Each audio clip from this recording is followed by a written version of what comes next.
Hello and welcome to the Bible study. My name is Kent Philpott, pastor of Miller Avenue Baptist Church in Mill Valley, California. That's the San Francisco Bay Area. And we are in the Gospel of Mark. It's only our third program. We're still in chapter 1. We're going to be looking at verses 16 to 28. 16 to 28. And we're going to look at two different segments, stories. These stories get their names from the editors of the Bible. They take the different parts and kind of give you a label of what it's there. It's not in the Bible itself, but it's a way of dividing things up and making things clear. The first one is Jesus calls the first disciples. A disciple, by the way, is a learner. It's a student. That's what a disciple means. Then the second one is Jesus heals a man with an unclean spirit. And this is going to be one of the focuses that I'm going to be making in this program. So, Christians, we are disciples of Jesus who have been called to doing a vital work. It is a job. As far as I can see it, and I've always seen it this way, if you're a Christian, you got a job. You got work to do. And so that's what that's all about. The unclean spirit thing, we have to go back to Genesis chapter 3, verse 15, where we have the seed of woman and the seed of the serpent. And take a look at Genesis 3:15, and you'll see I think in the scripture, the second prophetic passage.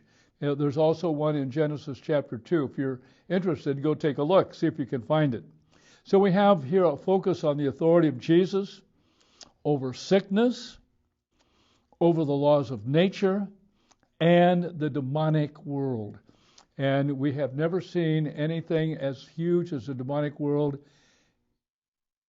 for a long time, or maybe ever, than it is right now, worldwide. So Jesus calls, appoints, and sends out his learners, his disciples. And we also see that Jesus teaches with authority. All right, let's get into the word. Mark chapter 1, verse 16. Okay. Jesus calls the first disciples. Now, the idea of having disciples is nothing new. Socrates, hundreds of years before the days of Jesus, had disciples. John the Baptist, who we were talking about this last week, he had them. The rabbis had disciples. Oh, yeah. And so on and so forth. Very typical. All of the New Testament writers were disciples of somebody that we know about. So now, here we have verse 16. It says, Jesus passing alongside the Sea of Galilee. Jesus is up now in the area he was born and raised for 30 years. That's when the scribes, the rabbis, the Pharisees would start their work at age 30. And from the last story, some people say that was about a year later. It's hard to know. I bring that up, though I don't think that is really accurate, but some of my best commentators said that some time has passed. Anyway, he's alongside the Sea of Galilee. He saw Simon and Andrew, the brother of Simon, casting a net into the sea. Now, this Simon, that's his Jewish name, but he's going to get a nickname, and that nickname is Peter. Peter means like rock, like Little Rock, Arkansas, Little Rock. Not a big boulder, but a little rock, but rock, strong. He saw Simon. It was a nickname that was given to Simon. Simon and Andrew, the brother of Simon. Now, they're fishermen. He finds them. They're on the Sea of Galilee, and they're throwing a net, casting a net into the sea. They're fishing. They were working. Okay. So he saw them, for they were fishermen. And Jesus said to them, "Follow me, and I will make you become fishers of men. I will make you become. They've got a long learning here ahead of them. And they were going to be with Jesus full time, all the time, from anywhere from 3 to 4. Some people even say longer than that. We don't know for sure. But in the Gospel of John, we know there were at least 3 years, 3 long years minimum, and likely more. So become, the word become, the verb, I think it has to do with the idea of a process. And sometimes it can be a long process. I'm still in process. I can see that. So he says, follow me. It once, the idea is, it's a command. I want you to follow me. But it's also a promise. There's a promise that connected here. Follow me, and I will make you become fishers of men. In other words, life is changing now. Now, it is likely that this is not the first time that Jesus has talked to Simon and Andrew, or Peter and Andrew. Not the first time. There are indications that he knew them prior to that point. He had talked with them. They knew who he was. They knew who Jesus was. So again, it's a command, but it's the promise. See, there's a promise. I will become your teacher. I will become their teacher. By the way, they were not poor people. If they had boats, they had nets, and they were up fishing in the Sea of Galilee, they were going to be doing pretty good. These are your basic middle class, or maybe even better than that, people.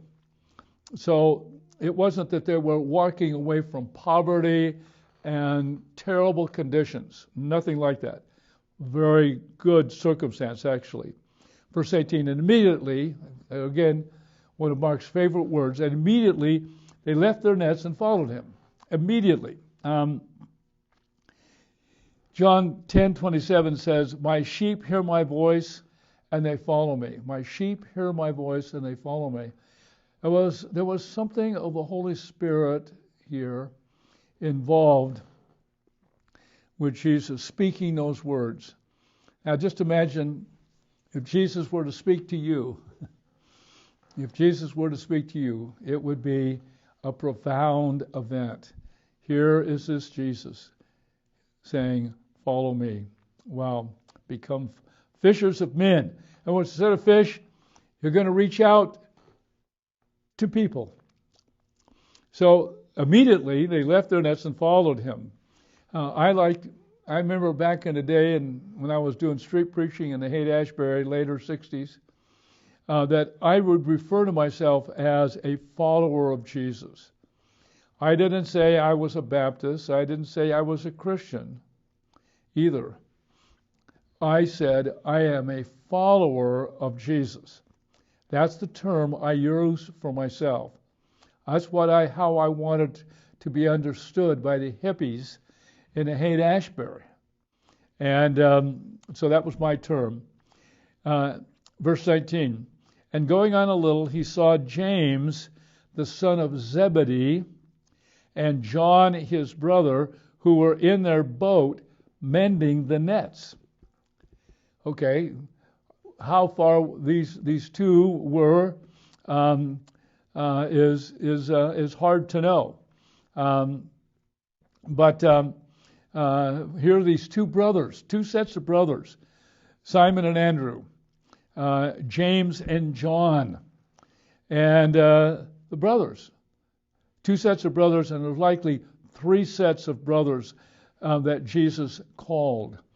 So very interesting. Anyway, so going on a little farther, he just got through calling Simon and Andrew just a little bit more, a little farther. See, Jesus is now going to work. He's been through the temptation in the wilderness, that 40 days. But here now he's going to the work. He knows what he's got to do because he knows the scripture. And so James, the son of Zebedee. Now Zebedee, His wife's name we know was Salome, and Salome was a sister of Mary. That made Jesus and these guys cousins. Cousins. And by the way, there was an inner three of Jesus' disciples. That was Peter and James and John, Zebedee. And John is brother. And so their mother was the sister to Mary, who had become a follower of Jesus as well later on. So they were in their boat mending the nets. There's going to be at least 5 people there, because we're going to find out at least, there says hired servants, a plural, so there's got to be at least 2. And so here they're in a boat, so fairly good-sized boat. You got 5 people in a boat. And what they were doing, mending the nets, getting ready. And but of the 5, only 2 were called. Neither one of the servants nor the father Zebedee, but the brothers, James and John. And of course, John is going to probably be a mid-teenager at this point. He's the one who wrote the Gospel of John. He's the one who wrote 3 letters, and this is a John who wrote the book of Revelation. And it's likely that one or more of these books were written in the 90s, some 60 years over after this period of time. So the guy probably in his mid to late 70s when he wrote the 5 books that he wrote. Some say the Gospel of John was written a little bit earlier, but it's hard to know. But anyway, and immediately, Mark's favorite word, immediately he called them, and they left their father Zebedee in the boat with the hired servants and followed him. So the hired servants were there, so James and John did not leave their father alone. He would still be able to continue the work. And there's some indication that this could have continued on for a long period of time. It's hard to know exactly. So they must have known that it was a radical thing to become a follower of Jesus. Not simply done. Okay. All right. And so the next part is Jesus heals a man with an unclean spirit. An unclean spirit. This is Mark 1:21-28. And so we're going to have the first appearance of Jesus in a synagogue, verse 21. And they went into Capernaum. It is likely that Jesus was now living in Capernaum. He had been run out of his hometown, Nazareth. They wanted to kill him. And they went into Capernaum, which is on the northwestern shore of the Sea of Galilee. And immediately, on the Sabbath, he entered the synagogue and was teaching. He could do that.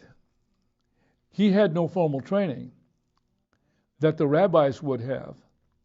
But he says he was teaching. And the Greek word here is didache.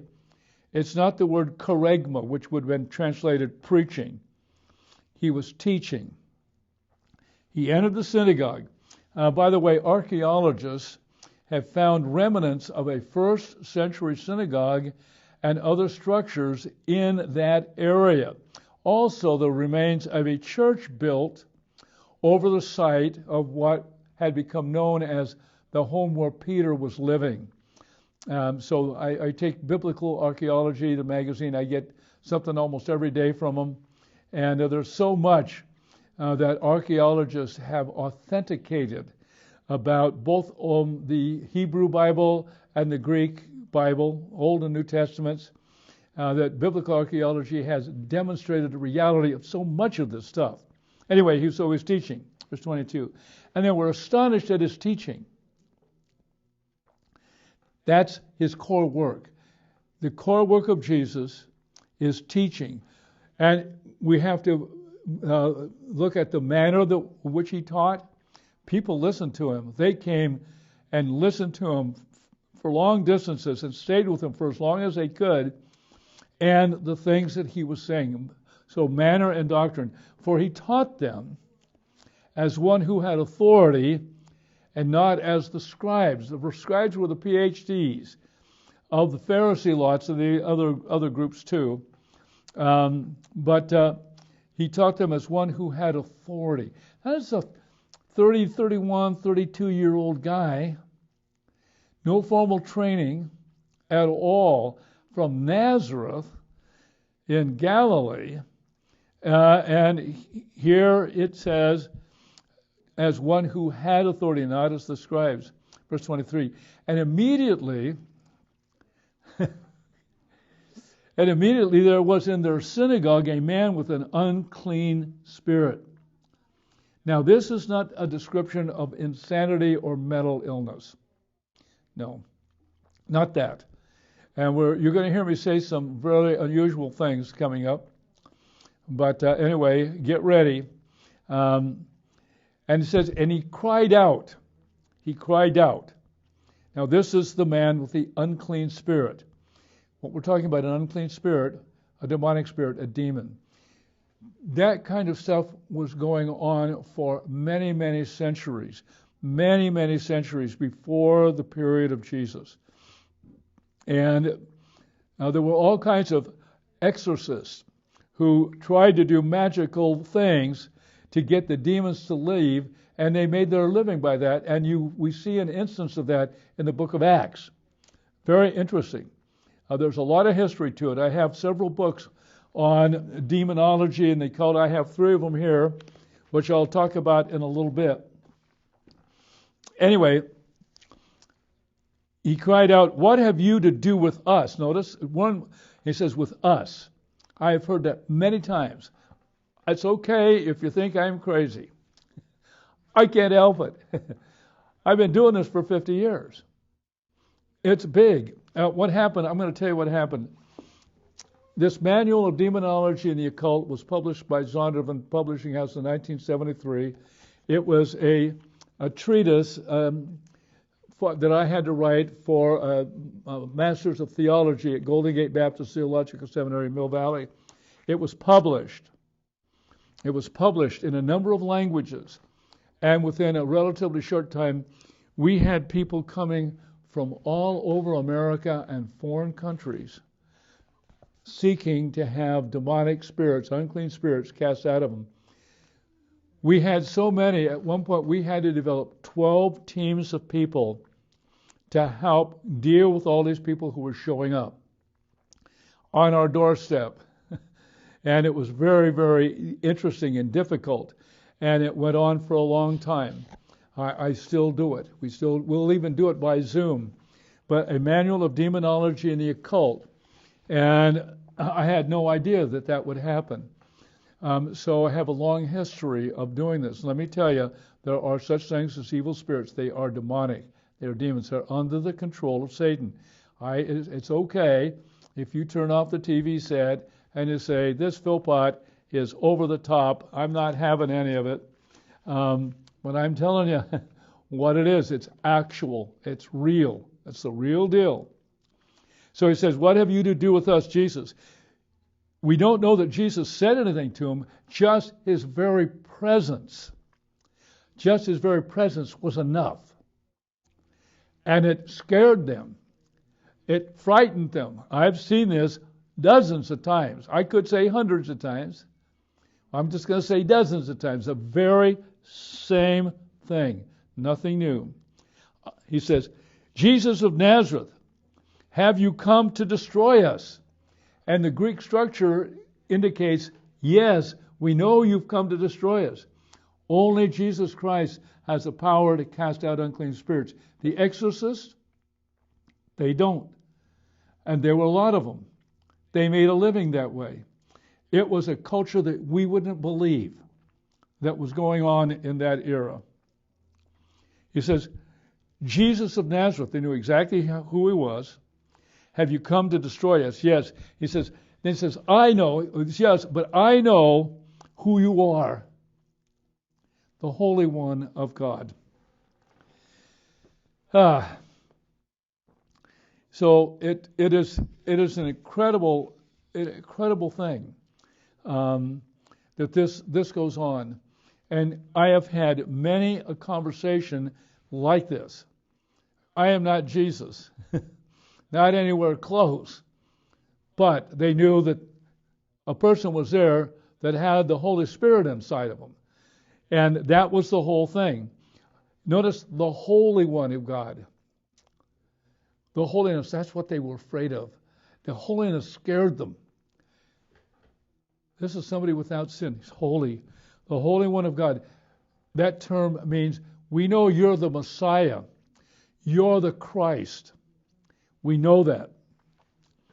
And then it says in verse 25, but Jesus rebuked him. He would not accept any testimony from those demons. He would not accept any testimony.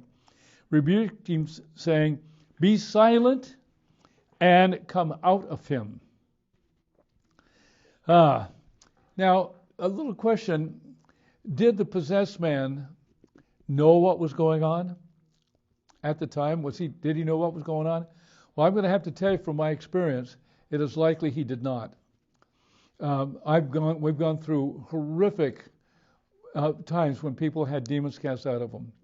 And after it was all over, they didn't remember anything. As far as I remember, they didn't remember anything. They were not conscious of what was taking place. And sometimes it would last for a long period of time. Now, when I say I've done this dozens of times, it's the truth. If I say I've done it hundreds of times, that is the truth. This goes on to this day. To this day. Especially with the rise of the occult and the psychic arts, so-called, that people get entrapped in this. Just recently, 2, maybe 3 people who had been involved with the Ouija board had become demonized as a result. I've had that happen many, many times.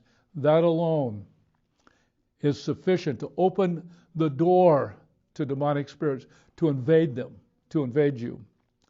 Jesus has said, be silent, come out of him.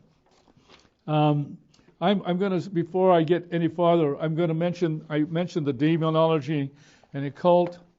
Second book I wrote on it called Deliver Us from Evil.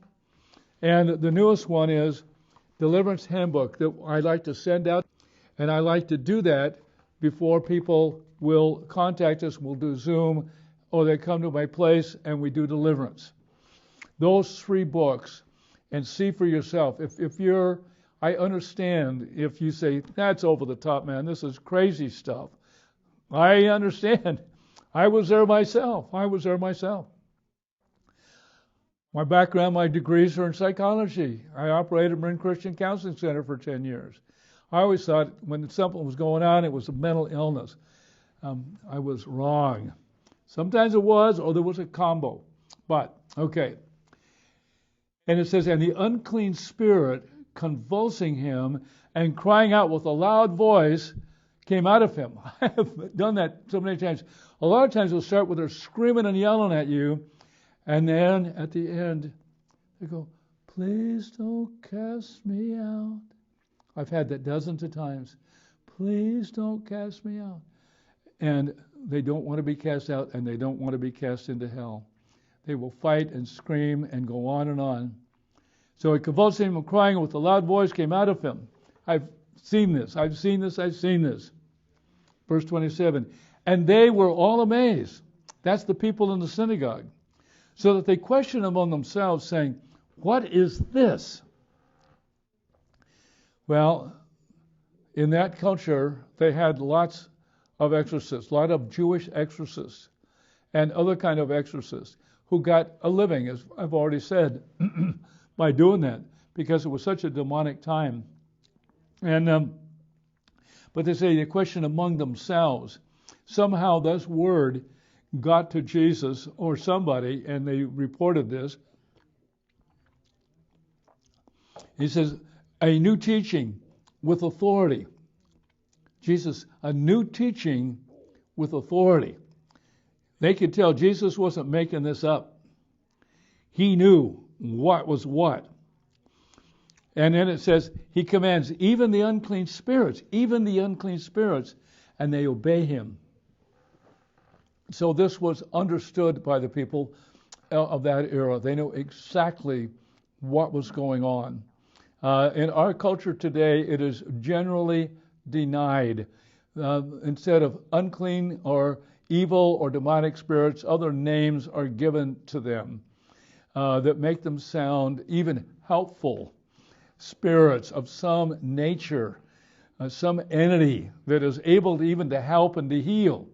This is widespread today, and unhappily so, because when you submit yourself to those teachings, to those practices, you literally open yourself up to be invaded by demonic spirits. There are a number of people that I know who know they've got them and are scared to death, and they won't do anything about it. They won't do anything about it. It's a very interesting thing. Okay, I've got to hurry on. At verse 28, and at once his fame spread everywhere throughout all the surrounding region of Galilee. So that is the story, and it is a powerful, incredible story. I have to say, at this point, at our what I like to call our dinky Miller Avenue Church, I have some people who want to be trained how to do what we call deliverance ministry. I'll be using my books to help them get educated on this.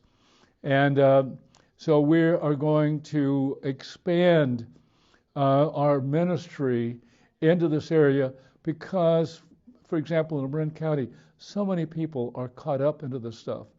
At first it's exhilarating and it's exciting. Wow! It's a big wow. But after a period of time, the Faustian trade-off, we like to say, here a demonic spirit gives this guy all kinds of power if he gives himself to him. But then it turns wormy, it turns awful, and they're trapped, and they think they have no hope. You have hope. You can come to Jesus. Jesus casts out unclean spirits.